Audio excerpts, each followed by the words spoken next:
When Mother's Day means celebrating your mom, your wife, maybe even your daughter as a new mom, trust 1-800-Flowers to help you celebrate every important woman in your life. With double blooms from 1-800-Flowers, order 1 dozen roses and get another dozen for free. It's a simple way to give beautifully, with colorful blooms that make Mother's Day feel meaningful. For every mom you're celebrating, order with confidence and get double blooms at 1-800-Flowers.com/podcast. That's 1-800-Flowers.com/podcast. Hey there, and welcome to the Think Fitness Life podcast. We're fueled by the incredible clients who inspire us every day, allowing us to elevate their health and fitness journeys. On this show, you'll gain valuable insights from top professionals, hear inspiring transformation stories, and discover the knowledge and motivation to create your own best life. Let's dive in.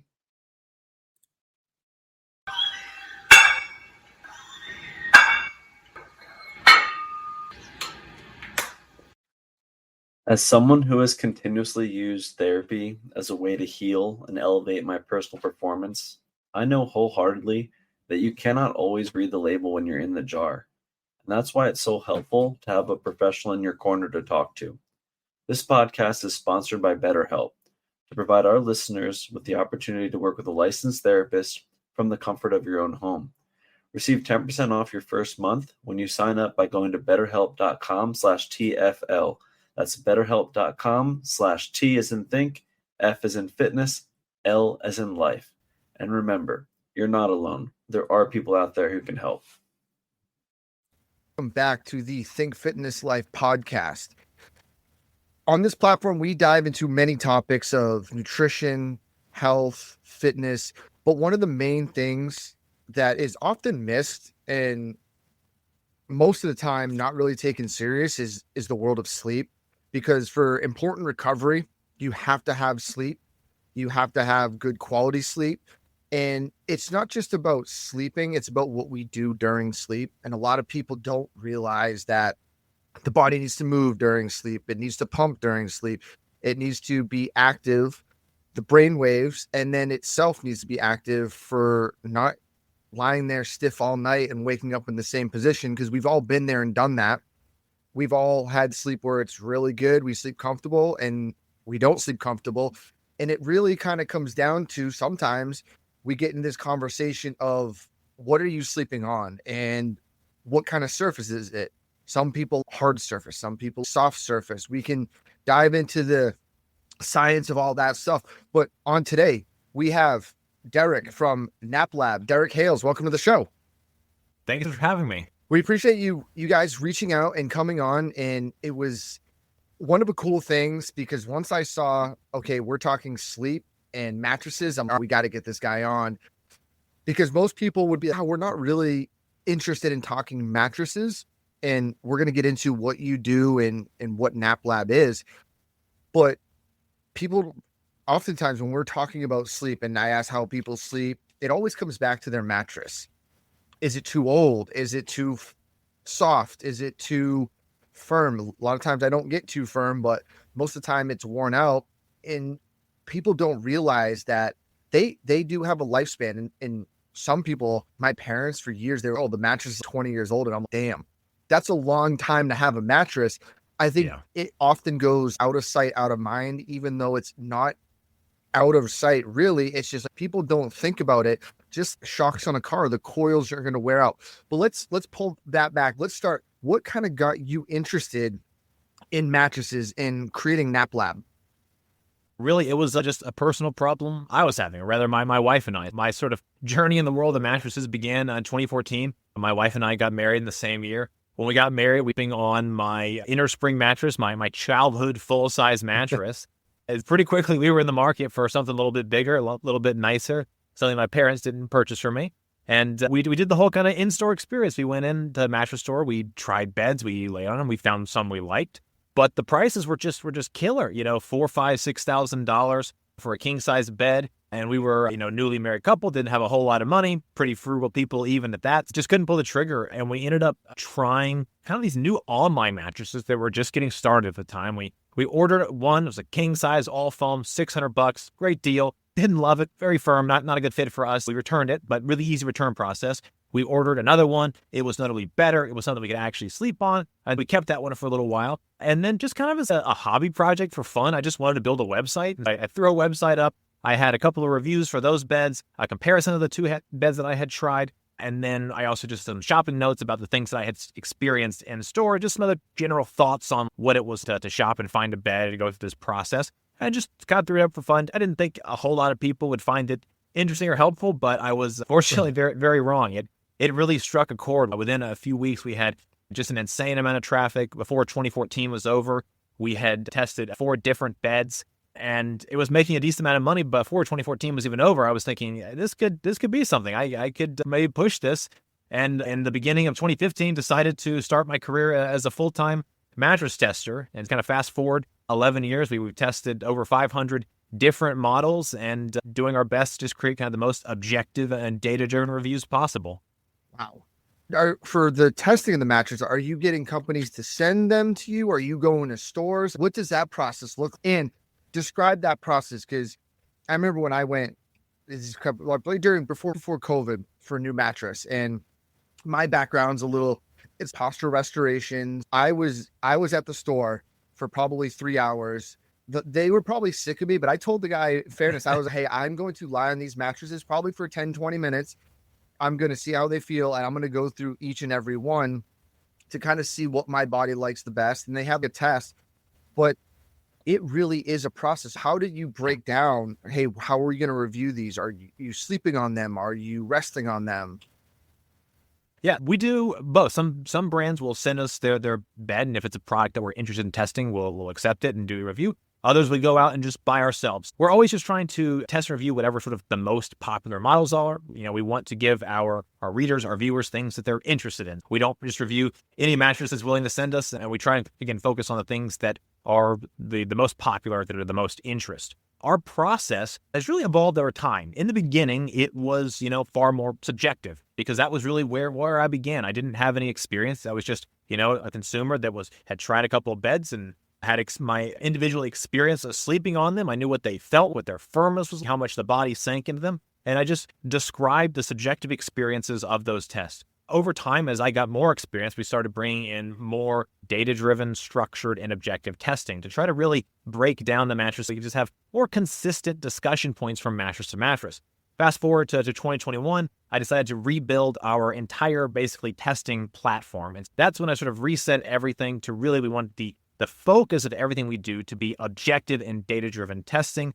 I developed a battery of 10 different tests where we would have, thermal cameras to capture surface level temperatures. We would do accelerometers to measure motion transfer. We would, put a medicine ball on a mattress and take a picture in profile, and then go into Photoshop, take a pixel level measurement. I can say in 1/100th of an inch how much that medicine ball is sinking into the mattress. And the point of creating all these different, data and objective-driven points is one, that we can be a lot more consistent from test to test, but two, and perhaps most importantly, we're able to then compare what we've tested on one mattress to everything else we've tested, which is really important when I can say, hey, this mattress performed in the top 10% of all cooling. It's in the top 30% of all motion transfer, but it's an outlier. Its sinkage is, half an inch deeper than anything else we've tested. It has the deepest sinkage. And those sorts of learnings create a really powerful level of analysis. And then we can just explain the mattress in a much more digestible and understandable method because we have all of this objective data supporting it.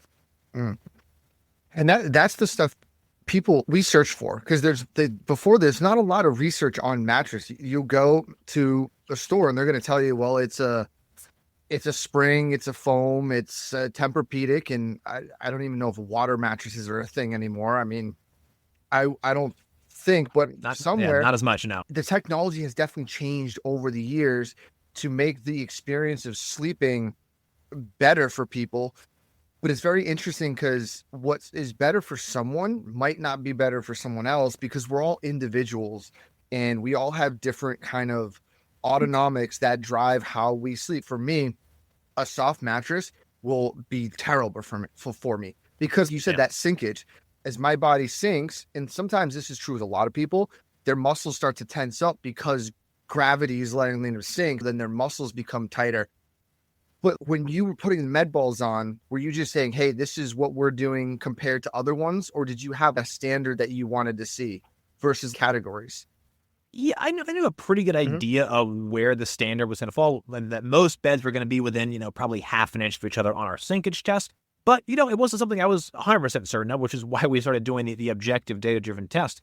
And over time, we've kept basically the data collection portion the same. However, our scores or the words that we use to discuss them have shifted, that we're keeping sort of, kind of basically a bell curve, where if we're saying something is extremely deep sinkage or extremely minimal sinkage, it's because it's in that bottom, or top 10%. And then as we get towards the middle, we try and use words that describe that more accurately, moderate, balanced, even. And in that way, we've able to, again, let the data inform the scores and let the data inform how we discuss each mattress. Oh, wow. And for you, or for anyone who goes to the website, do they have certain data comes out in comparing mattresses, then certain scores for individual? You and I might have completely different needs. Would that now reflect in different mattresses that I would potentially look at or want to view? Now we have a basically consistent scoring system. Everything is scored to the same standards. However, what we do try and achieve within each review is a detailed explanation of sort of how to view the data in an appropriate context. If a mattress is designed for a heavier weight sleeper, it might be a little bit firmer, it might be a little bit more supported, it might have zone support and some other, materials and design elements that are appropriate for that type of sleeper. Even though the score may struggle in some areas, motion transfer is one where a lot of heavier weighted HD plus size mattresses don't do well in, because the springs are just more resilient. They're usually a lower gauge. They're usually firmer. That combination leads to more motion transfer. We still say that, listen, the motion transfer is worse on this. However, we try and explain it in the context. Yes, it is worse. However, all these other things are better and they're more appropriate to these types of sleepers. If you're 300 pounds, that's probably a reasonable trade-off to make. But at the same token, if you're a 150-pound sleeper, this is not going to be a good choice for you because you're giving up these areas and you're not getting anything in returns. We do try and really explain, again, the pros and cons to different sort of major sleeper groups. But if someone's coming to our site and is not, finding exactly what they need, we do also offer one-on-one support. So if anyone is struggling to find something, we can help navigate those, specific needs and preferences to get them the model. Yeah, I mean, it is impressive when you go to the website and you kind of just click over mattress reviews. You have every hybrids, coil, memory foam, latex, specialty. It is a broad list. It's not just your standard types of, hey, this is, and then you go into different kind of companies of, hey, we have beauty rest, we have the loom, we have purple. It is everything you need there. And then you then have comparisons against each other, which is really good. People can start to understand kind of that back and forth objectively. Then they can maybe start to say, hey, for subjective themselves, what is going to be the best fit for them? And you mentioned earlier, a lot of people, I think now, are very kind of inclined to, hey, we're going to go online and buy a cheaper mattress from a cost standpoint to see what it does compared to a more expensive one, because there's some that are not as pricey as, your standard 4 to 5, even more expensive mattresses that really work for people. Yeah, absolutely. I think in recent years, especially, you look back to 2014, that was really kind of the launch for the online mattress industry. Before that, a very small percentage of mattresses were sold online in the U.S., but it's just become so much easier to both manufacture, but then also ship directly to consumers, that we've seen huge increases in the number of beds sold online. Most estimations put between 40 and 50% of all mattresses in the U.S. are now being sold online. And that's put a tremendous amount of pressure on the industry at large to keep those prices in check. But even we still do have, the in-store experience is pretty wild compared to, what you see at Amazon or Costco or any number of online mattress brands. That's crazy. And the fact that you see on the breakdown on the website, it's, hey, you're going into all the different categories, comparing mattresses or overall just reviewing certain brands, because I don't really know. Do the brands really matter? A mattress is a mattress, but you're going to have different brands, different car companies, which might have a little bit different technology in them. Yeah. But what you're looking for, if someone's looking for, let's say, a coil mattress, does it matter the brand? Did you find in the comparison of different subcategories that some brands just have better overall quality than others?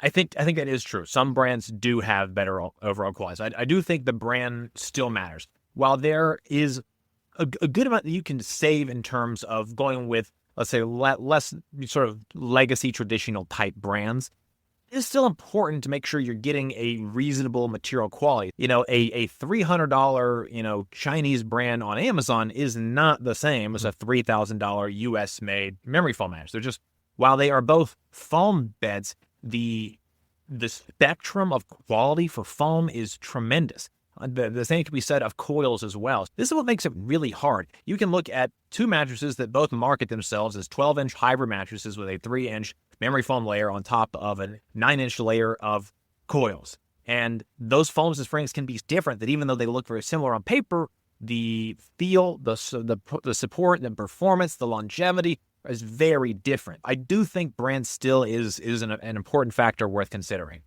And that is super important. When people hear coils, they just don't say, hey, all these coils are very similar or the same, because the certain brands. And that's why one would go to a store or the website to see the reviews to say, hey, okay, this is maybe not what I want. Because, when you buy a mattress, it's expensive. And years ago, I don't know, you said it's changed for returning. Once you bought it, you bought it. And if you slept on it for a couple of days and a week, it's hard to return those to those big furniture stores, because they're, well, we don't want it back. You've used it. And then now you're kind of out of luck because this isn't the mattress for you. Yeah. And it still is very hard to return it to many big sort of retail in stores. So if you buy in a brick and mortar, be very careful with the return policy. Unfortunately, a lot of the sort of bigger brick and mortar type stores will go out of their way to create language that sounds a refund policy. You'll see things, comfort guarantee. And again, it sounds like, say, 100-night comfort guarantee, and you'll think, oh, that's a refund. That's a return policy. And many times it's not. What that is that they'll let you exchange it, or you might be able to get a topper for it. But it's not the same as what many of the online mattress brands do, where they have a true refund and return policy. So if you don't get, you can get 100% of your money back, or 100% minus the delivery fee, which is maybe $100 or something like that. But you're able to actually get out of that mattress and then try something new. Whether you're buying online or in store, it is imperative to always fully understand that trial period and exchange period. And for your testing, how long would that take to test an individual mattress for you? I said earlier, people go to the store. It took me 2 or 3 hours to decide on a mattress.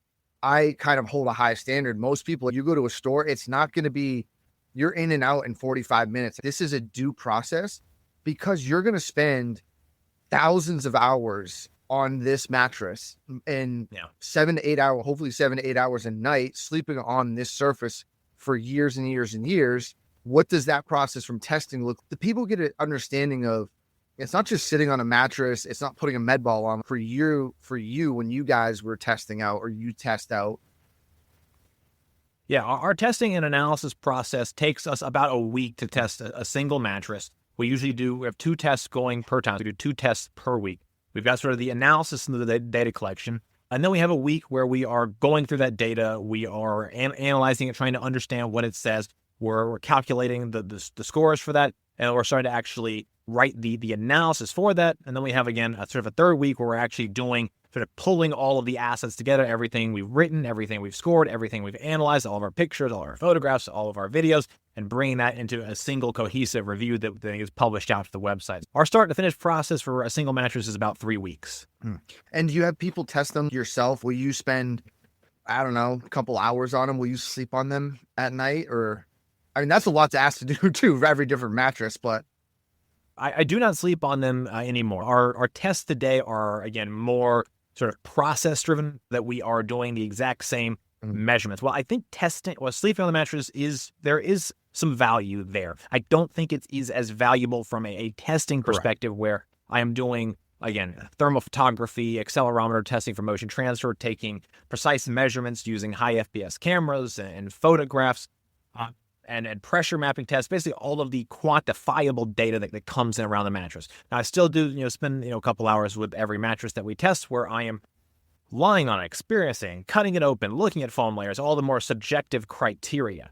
The first 120 mattresses that I tested, those all got a 1 week sleep, where I would sleep on the bed from start to finish for a week. And at the end of that process, I had basically a huge education. And here's what a mattress feels. Here's what it does over time. Here's how these different types of materials are going to break down. And I don't feel I need that anymore, which is why we moved to the more sort of data-driven data collection process. But that's sort of my testing sort of ethos, if you will. Oh man, I'm sure there was some mattresses you got on and slept for a week or a couple nights. Oh man, my body is not liking this. And then some we're liking that. And that is a big component to a mattress is whether that person likes it or their body feels rested. And I say not tense, not you wake up with a tight back constantly, or you're feeling you're not moving.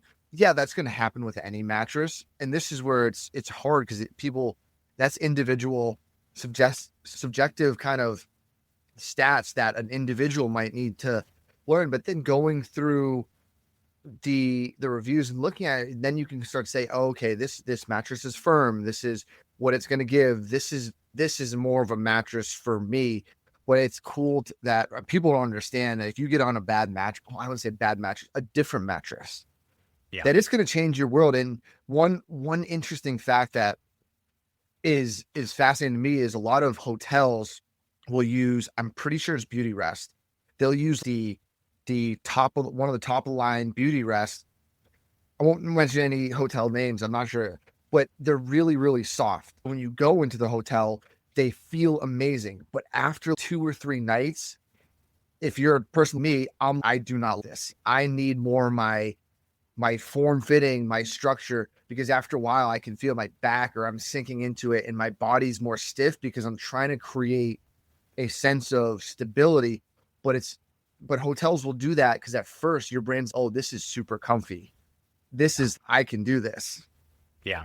I think whether it's hotels or more just sort of general human psychology, there is this notion for a lot of people, they want something that's very soft, very plush. It sounds more luxurious, especially in the marketing.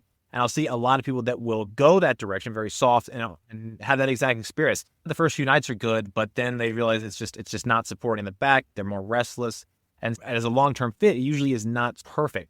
The vast majority of sleepers need something between a medium and a medium firm feel. Not a ton of people need firm, not a ton of people need soft. Most of us are in that middle. So anybody that's coming to me and they're not sure what they need, I'm always recommending medium firm because it's good for combination sleepers. It's good for weights, between 100 up to 300 pounds. It's just a good all-around experience that's non-polarizing, even balanced feel that works for most bodies. Yeah, I 100% agree. A lot of people, I steer them away from going super soft, even though I think when anyone's buying any kind of furniture or mattress, people, oh, well, is it really soft and comfortable? But just anything after a while, your brain's, this is too soft and there's no support. You're going to go to more of that. And when you tell people hear this, oh, more medium firm, people are going to be like, what do you mean firm?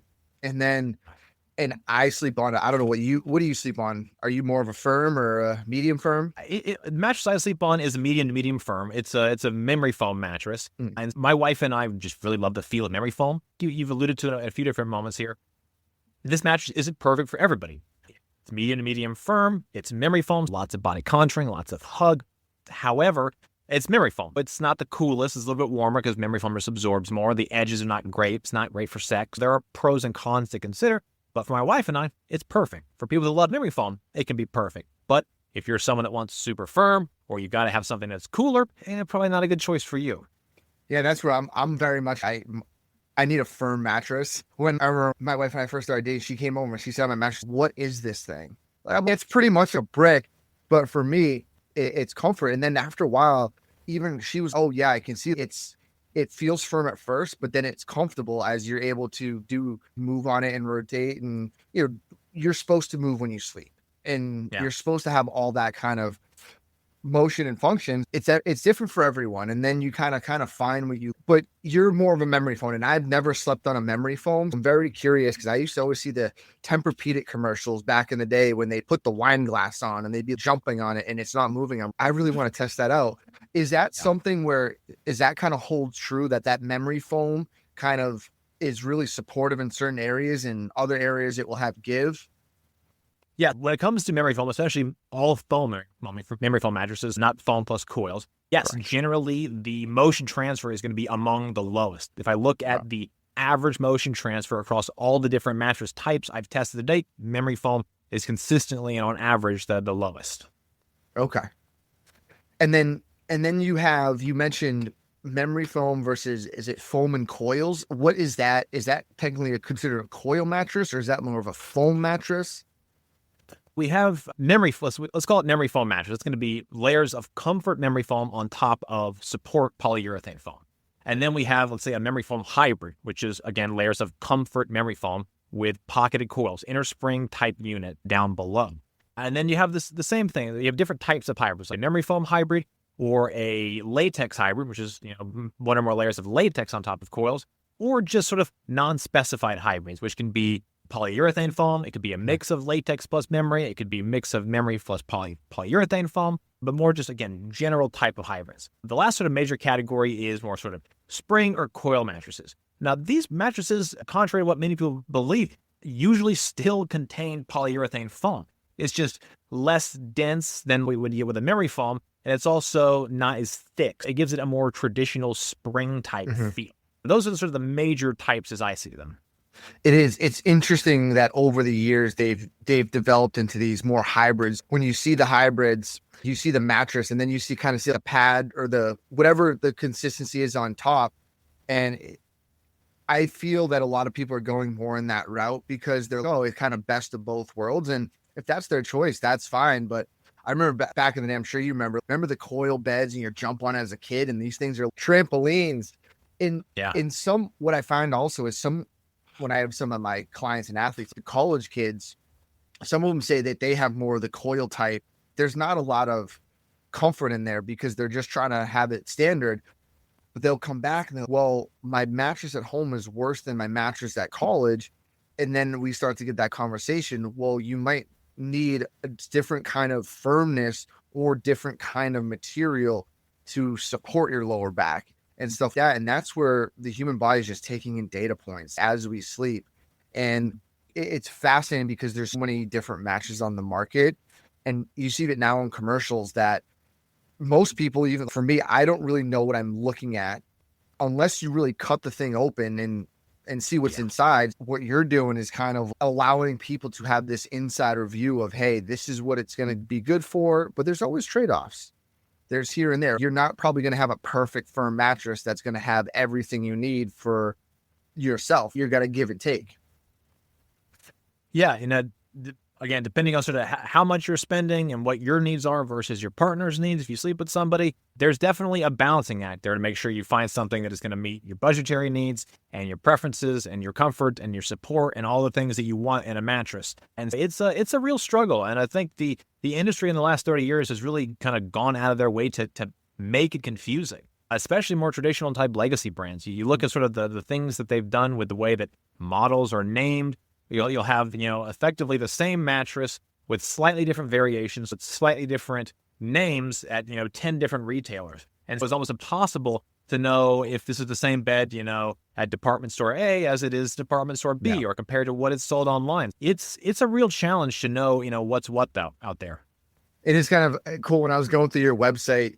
And one thing that most people might not care about, but for me, it's you have the maybe similar mattresses, but the cooling effect of the mattress, because that's also for me, for a lot of people, it should play a big component because we don't want to really overheat while we sleep and, take away air temperature or whatever you have.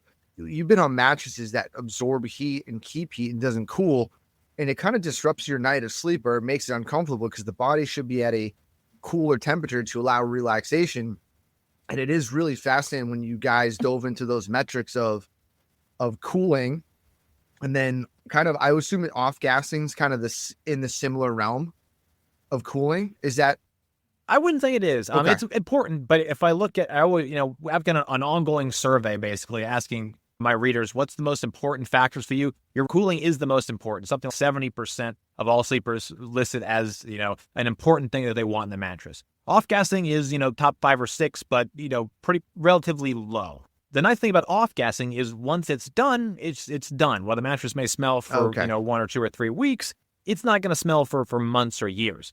But if a mattress is hot on night 1, it's going to be hot on night, 10,000. Getting a mattress that is cool enough is important. And you're absolutely, there's countless, university studies, clinical studies that show the benefits of sleeping in a cooler environment. Usually that's controlled, via HVAC, but making sure that the bed that you're sleeping on is not, making it worse is also important. If finding a bed with a sort of appropriate sort of cooling features and design, coils are usually better than all foam when it comes to cooling. When it comes on top, we want, some type of cooling materials. Phase change materials are really good. They do a great job of creating a cool to the touch surface. We also see some type of thermoreactive fibers. Those can also help. Once you get down into the mattress, gel, copper, titanium, those materials, when infused at sufficient quantity levels and sufficient quality levels, can make a notable impact as well. And more than that, though, a combination of all these is sort of best. And that's where you can really see significant improvements in cooling. Okay, I didn't know if off-gassing was it's going to trap the heat and it's how slowly it traps or allows that heat to go off. I wasn't sure, but it makes sense that it's more the smell of the materials and that sort of stuff. Yeah. I think sort of maybe one sort of secondary issue is sort of this breathability of the mattress. When mattresses are super dense or they're all foam or they're super, super thick, then it can be a struggle for air to flow through that mattress. And that's when you do start to see more of a heat sink effect. But to this reason, hybrids end up being better for most sleepers because we have a substantial quantity of coils, which is, mostly air inside of there. And that's going to let air flow in and out of the mattresses and let the foam comfort layers up top breathe a little bit better. And that's huge. And that's what people maybe buying a foam mattress might not take in consideration, that someone me, I run pretty warm temperature. So something with foam is probably not going to be the best if I'm, hey, now I need to cool. But not to worry, if you do have a foam mattress, there are ways to cool the mattress. There's companies that have mattress cooling pads that you can use. It's not you have to all of a sudden go out and trash your mattress because it's bad just because it's not the best in cooling. It's just giving you a thing of here's what we found when people are maybe searching for new mattresses, what you're going to go, and give you some guidance. And I would say, do you still suggest people go test these mattresses out, or do people go to your website and then buy sight unseen? I'm sure some people do.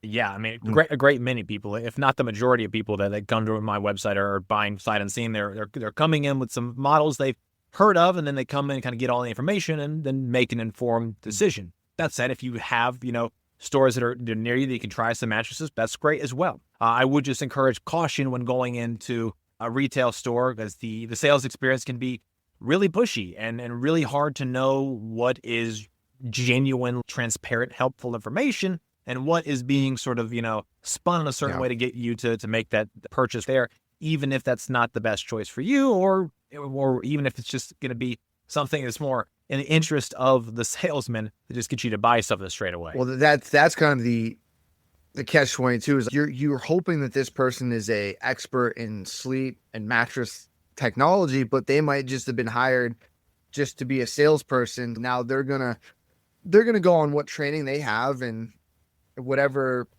store that they kind of promote certain mattresses. But it's looking at it more of that in-depth science side to say, hey, we're really going to break this down. People can understand what's going on the first 100 nights you sleep on it, and then the 10,000 night you sleep on it, if it gets that long, because that's important, because over time, wear and tear, that's naturally going to happen. But you want to know, how is this going to conform? How is it going to hold up? How is it going to last through and through? And now it's also different because, back in the day with certain mattresses, you'd flip them and turn them. Now with certain ones, the top is the pad and you can turn them, but you're not really flipping them anymore because the bottom side's completely different. Yeah.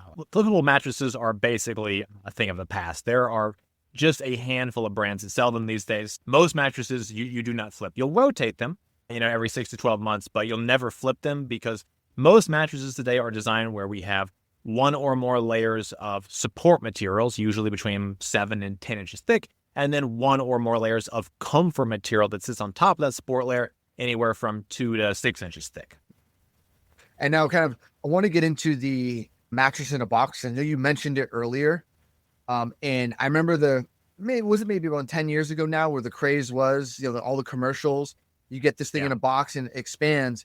And I was very skeptical, because I was like, there's no way that something could expand that could have so much support, but I've never been on one. So from your experience of different ones, kind of break down, what does that quality look? What did the reviews look on those ones? What did you guys find? We have tested basically every major online brand, and of course, every major in-store sort of traditional legacy brand as well. In terms of performance, I have not seen any notable performance difference or quality difference between these different types of brands. $1,000 bed that's a bed in a box is going to be, about the same as a $1,000 bed if sold in a store. With some exceptions, certain stores are going to mark stuff way up. Usually when you're buying something in a store, there's extra costs. There's the transportation, the warehouse, the retail, the overheads, the salesman, and that just means that bed costs more. And you usually can get better quality by buying online. Most beds today can be compressed, rolled in a box, and then shipped. Even beds that aren't designed to be that way. It's just the way that sort of the materials have developed over time with respect to coils and foam. They can be compressed and shipped. It's only very few inner spring type units that have certain coil configurations that can't be pressed down, where you see more problems. They're just, if you do compress them, they'll be destroyed. But those are fairly rare these days. Okay. This world of mattresses really kind of evolved in the last probably 10, 15 years due to technology and more insight of just overall better sleep than it was before then. Yeah, I think, you sort of talked about the online mattresses coming on about a decade ago. 2014 was sort of the first year they kind of really got going. And, we had, something less than 1% of all mattresses in the U.S. were being sold online at the time. Fast forward to today, it's somewhere between 40 and 50%. That's a huge increase in the total number of beds that are being sold online. A great many of those being, sight unseen. People are just going to Amazon or Costco or any number of direct-to-consumer brands and just taking a chance, because the cost is much lower. And so it's been interesting to see the cost pressure of the online mattress brands put on the industry at large. I think if we look at sort of the traditional sort of legacy, sort of big type brands, those brands I think have really done a disservice to consumers, particularly in the last 30 years, where they've made it harder to shop for these beds. They've made them more expensive, more unnecessarily complex. It's really just hard to know what you're even buying. And you look at the prices of those and kind of where they got to kind of at the peak before the online brands started putting more pressure on those, it was just astronomical. And we've seen many of these more traditional legacy brands come down and offer a number of models that are more reasonably and competitively priced. Those models are often sold online so that they can avoid some of the warehouse, the retail, the transportation, the salesman, all the extra overheads that increase those costs. But the cost is still usually more when it comes to those traditional brands compared to kind of the new school online only brands. And it's one of those things where if you know your brand or you've used this certain mattress, you might be able to do online and save you that money. I mean, I remember when you buy the whole, bed set, bed frame, that part's not the really expensive part. It's the mattress that's really, you looked at it, I bought it, I was like, oh, this is $3,000. And for me, it was more about how it felt. But I couldn't imagine starting to get up into the 4, 5, 6 plus. It's like, wow, that is a lot. And what they're going to say, they're going to be like, well, you're going to spend, 2/3 of your life sleeping on this, but yeah, up front, but that's still really expensive compared to now you have these online that's offering, hey, we have probably just the same quality and firmness and whatever someone needs at a different price. You're going to see some of those stores kind of the pressure's getting put on you, because now there's also more mattress companies probably coming out and be, hey, we can do this and we can get quality out there without having, these prices go insane. Oh, absolutely. And I think there is really no good reason to spend $5,000 on a bed. There's just not. And in my view, the sweet spot is around $1,500 to $2,000 for a queen size. If you're spending more than that, you're just getting progressively less. Diminishing returns start really at above 2K. By the time you are at 3K, if you're spending more than that, again, with very few exceptions, you're paying for the brand, you're paying for the name, you're paying for some sales experience. Most of us can get away with a $1,500 to $2,000 mattress. That's going to be a great bed. It's going to last 10 years. It's going to be a strong performer. Again, with very few exceptions, they all organic, all natural, fully adjustable firmnesses, super, well integrated smart beds. Those can get, into the 4 and 5K range, and I can make a reasonable argument for some of those, not all of those. But most of us don't need those types of features and don't need to pay for them. And I wish I'd heard that years ago before I bought mine, because you're kind of taught from the industry that, more expensive the better. It's just a luxury car. Yeah. But most people replay that 1,500 to 2,000. You can get a very, very, very good quality mattress. And as you start going over that, there's really no substantial benefit. That's going to help a lot of people not feel the pressure to be, well, if I need something good and I want to get something, I have to go above and beyond. Because then you are paying for the luxury brand name.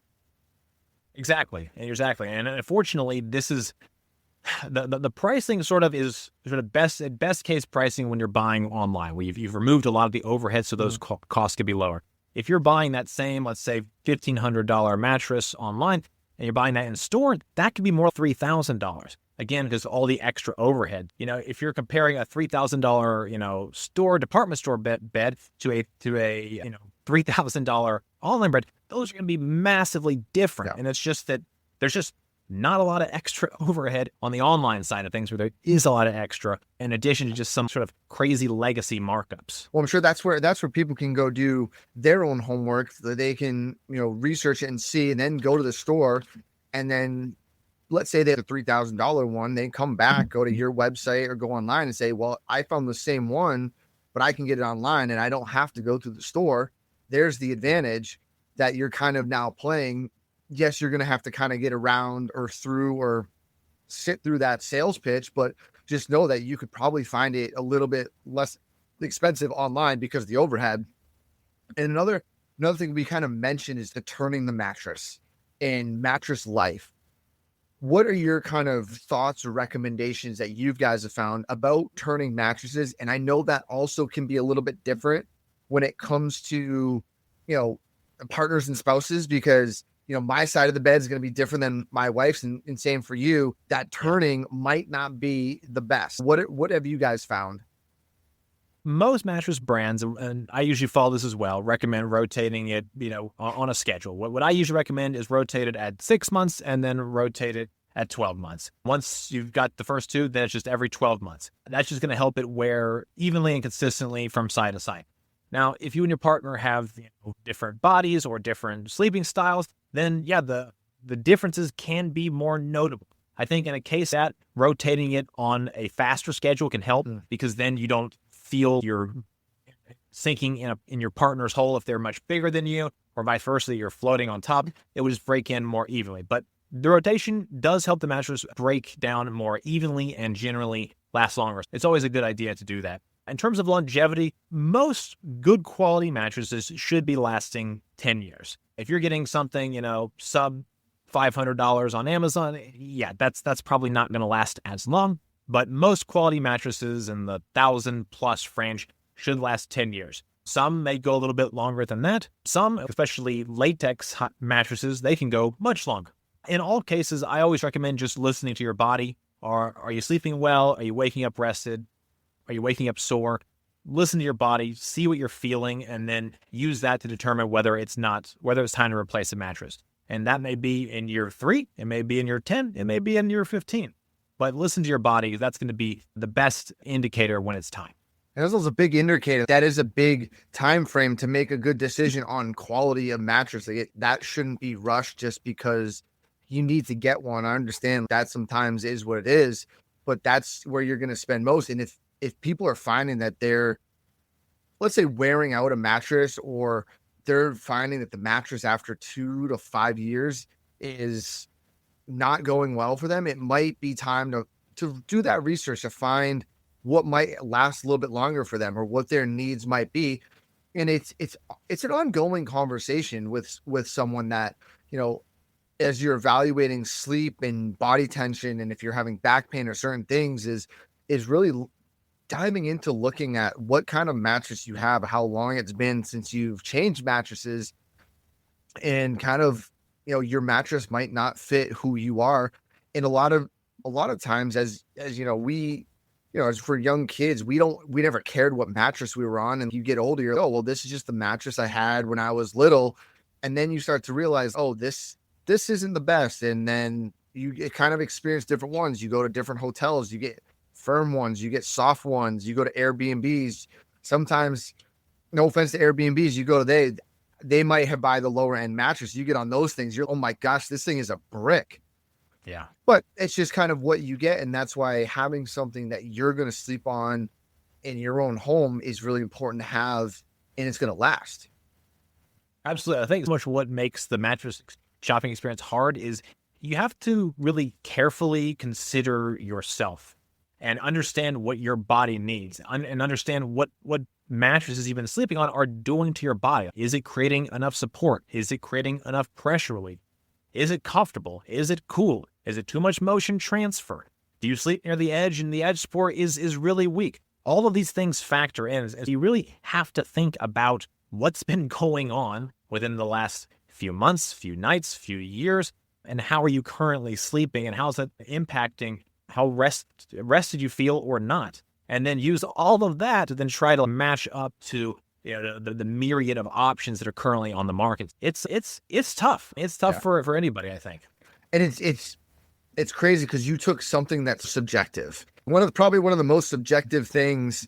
You talk to 10 people, you're going to get different sleep reviews. You're going to get different sleeping patterns, and you're trying to take that and make it into something where people can understand it. And I think it's a hard thing because us humans are complex, and that's subjective. To try to take it to be objective, it might not be 100% transferable, but you're getting as close as possible. People can get some insight of different categories.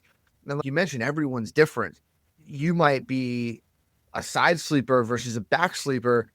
That's going to play a role in, you know, your experience of different mattresses. And that's why, you know, there's hundreds on the market, and these things need to be understood, tested, and then reviewed. People can go, okay, this might not be the best one for side sleepers, but this mattress is.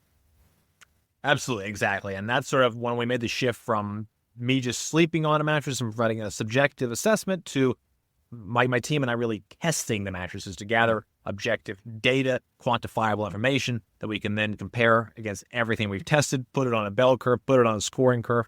I think people can come in and see, well, I know I love cooling and motion transfer and edge support, and they can find a mattress that maximizes those and find one that's in their budget. And then they read through some of my more subjective determinations, and they can say, okay, this sounds, it will feel, the data seems like it matches what I need, and it's a strong performer for the areas that I care about. And that's very similar through on your website. You have the sleep, and then you can kind of hone in, you know, what your characteristics are. When you click on it, are you a side sleeper? Are you a back sleeper? It's going to dive into kind of what your archetype is from a neurological and body standpoint to help fit your needs of, hey, this is going to show that these numbers on this mattress have proved the best for your type quality. Exactly. We've got our quiz, and unlike a lot of quizzes out there, it's not an automated thing. It's a form. You answer a few questions about needs, preferences, budget, body type, weight, those sorts of things. That goes straight to my team and I. We consider everything you've said about yourself. We compare all that information to every mattress we've ever tested to find the one best mattress that we think works best for you and your budget. And we send you that back in 24 hours or less. I think it's cool. When I was going through or looking at that form, your algorithm, I mean, you're taking in, you know, what your preferences, ultra firm. It's not just a kind of 1, 2, 3, here's what we're going to suggest. It's going into showing hierarchies of what's important, needs, and then where you're going to kind of find the best one. And I'm sure you guys have developed that algorithm to say, hey, here's your top 3 choices of best mattresses. And then you can make your choice from there. Yeah, exactly. We have basically the most insane Google sheet you've ever seen doing the flow chart to end all flow charts. And we just question by question, slowly whittling down the options from, hundreds to a few dozen to a handful to the one best. It's cool to, I mean, I'm sure you appreciate flow sheets. If you're, okay, if this, then this, and then this, then this, and you start to then you get to your answer at the end. You're, oh, here we go. Here's what we're seeing. And that's just anything else is asking those questions and analyzing and then breaking it down to the needs of the person. Exactly. It's a really interesting process. Over the years, we worked to really refine our systems that we can, again, ingest all of the data that is most important to sleepers and then have specific, basically, testing, scoring categories that show us exactly how good or bad these different areas are. And then it really is just kind of a matching game where we're just, looking for the highs and lows and all of the respective categories to get those matches correct. And have some companies reached out to you and be, hey, we don't what you rated us and stuff that, or because I know, I mean, hey, you're going to have some top companies that are known for mattresses, and I'm doing air quotes, that they might get a review and they're, what the heck? This is supposedly our best product, but you're like, hey, this is just this is what our tests are giving us, and it might not be. And hey, it is what it is. Yeah, it unfortunately happens, Yeah. and I understand why those companies might not be thrilled with a less than great review. But in my mind, from my perspective, my customers, if you will, are my readers or my viewers. Those are the people I need to keep happy, and the best way I keep them happy is by offering the most honest, data-driven, transparent, objective, best review we possibly can. We do our tests in the exact same way. The scores are determined based on the data we collect from the test, and then the scores determine what we basically write about the mattress. And so the scores they are what they are. Mm-hmm. Definitely some brands aren't always thrilled with what we have to say, but we are always focused on being, again, just fully honest and transparent with every review we do. Whether it's good or bad, we're going to shoot straight down the middle. Yep. And being honest, because it's really important. You open with, sleep is one of the most important tools for recovery, for building health, and we shouldn't be just guided by what the mattress industry wants to sell us.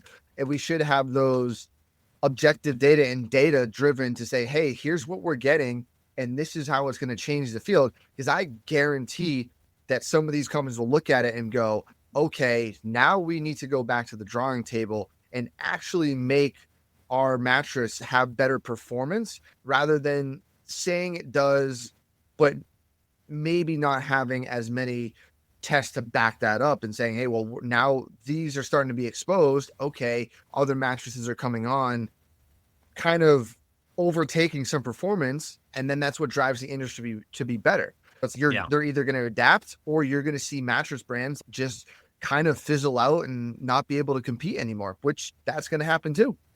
Yeah, and we are seeing that. I think a lot of these brands either don't want to adapt, or maybe they're too sort of rigid in their structures and they can't adapt.